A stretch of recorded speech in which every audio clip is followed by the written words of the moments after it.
giting ushuru kaka dwaro. To kango kata giwa kamano, unda kusekele chik maro mar dongere luongo na amendment. Na kusekele mondo mi ujione ayanga ni jo Azimio nyotemo kelo chik maro omenda. Chako tam Iwinjo Trevor.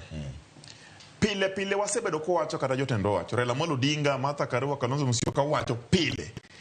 Priority number 1 marwa en duoko nengo ngima piny. Jatend wajumbe manie bunge wa Opiyo Ondai wacho pile ni nyaka koro wang'i yo mwanyalo duogo ngima piny. To jogi ne wadhi nyaka court. Gi jopiny moko dhi e court. Mowacho ni Finance Act ni gini dhi ketho piny, gini dhi ketho wa, gini dhi duoko, dhi kelo nengo ngima malo. Ne ogiwinjo. Gidhi gichako implement gicha. Sani gimoro amora ni malo. To ne wanyiso ni nikech koro wawuoyo Trevor. Ang'o ma monogi mondo mi giwinje ni jopiny wacho ni ya. Gima ketho weche ka en Finance Act cha. Ma gimoro ing'e malo mbija.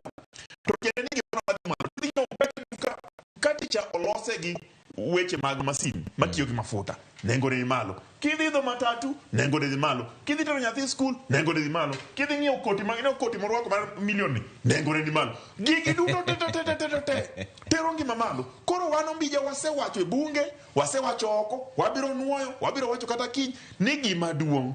Nyaka koro wang'i ni jo Uganda to nengo ngima mani malo ni waduoko negi piny nang'o. Okay.